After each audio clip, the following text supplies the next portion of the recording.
কৃষক থেকে ভোক্তা পর্যায়ে সবজি পৌঁছাতে কয়েক দফা হাত বদল হয়। কৃষকদের অভিযোগ, হাত বদলে সবজির দাম বাড়লেও ন্যায্য মূল্য পান না তারা।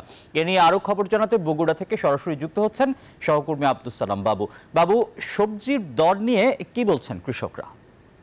চাষিরা বলছেন যে তারা মোটামুটি ভালো দাম পাচ্ছেন, তবে পাইকারি বাজার থেকে খুচরা বাজারে যখন যাচ্ছে তখন সেই সবজির দামটা বেড়ে যাচ্ছে প্রতি কেজি থেকে 10 থেকে 20 টাকা, এবং সেটা যখন বগুড়া থেকে ঢাকা, চট্টগ্রাম সহ দেশের বিভিন্ন স্থানে যাচ্ছে তখন কেজি প্রতি 20 থেকে 30 টাকা, কখনো দ্বিগুণ হয়ে যাচ্ছে। যেমনটি এই বছর এই মুহূর্তে পটলের দাম রয়েছে 30 টাকা, সেটা বগুড়ার বাজারে 40 টাকা কেজি বিক্রি হচ্ছে, সেটা ঢাকার বাজারে বা চট্টগ্রামের বাজারে আরও বেশি। করলার দাম যেমন 40 থেকে 60 টাকা পাইকারি বাজার, সেটা খুচরা বাজারে 80 টাকা থেকে 100 টাকা পর্যন্ত বিক্রি হচ্ছে।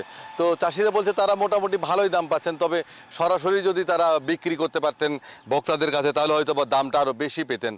আর ব্যবসায়ীরা বলছেন যে যেহেতু বগুড়া থেকে চট্টগ্রাম বা ঢাকায় যেতে পরিবহন খরচ, শ্রমিক খরচ এবং মালামাল পচে যায়, যেহেতু কাঁচা মালামাল পচে যাওয়ার সম্ভাবনা থাকে, সেগুলো বাছাই করতে হয়, সেই কারণেই কিন্তু মালামালের ঘাটতি হয়ে যায় এবং যার কারণে দামটা বেড়ে যায়। আপনাকে জানিয়ে রাখি যে সারা বছর বগুড়া জেলায় সবজি চাষ হয়, 20,000 হেক্টর জমিতে সবজি চাষাবাদ করে থাকে জেলার চাষিরা। গ্রীষ্ম মৌসুমের প্রায় শেষ মুহূর্তে আমরা এসে দাঁড়িয়েছি, যে 16 অক্টোবর পর্যন্ত গ্রীষ্ম মৌসুম থাকবে। এই মৌসুম 16 মার্চ থেকে শুরু হয়। এবছর এই মৌসুমে 11,000 হেক্টর জমিতে বিভিন্ন ধরনের সবজি চাষাবাদ হয়েছে, যেখানে 2 লাখ মেট্রিক টন সবজি উৎপাদন হবে।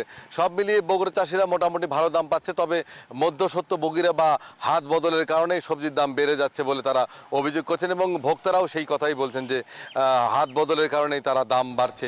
এই ছিল বগুড়াতে সর্বশেষ। ফিরে যাবো স্টুডিওতে। আসিফ। বাবু, আপনাকে ধন্যবাদ। বান্ডেল থাকলে প্রতি সেনমানিতে টাকা বাঁচবে। বিকাশ সেনমানি বান্ডেল কিনে জিতুন প্রতি লেনদেনে।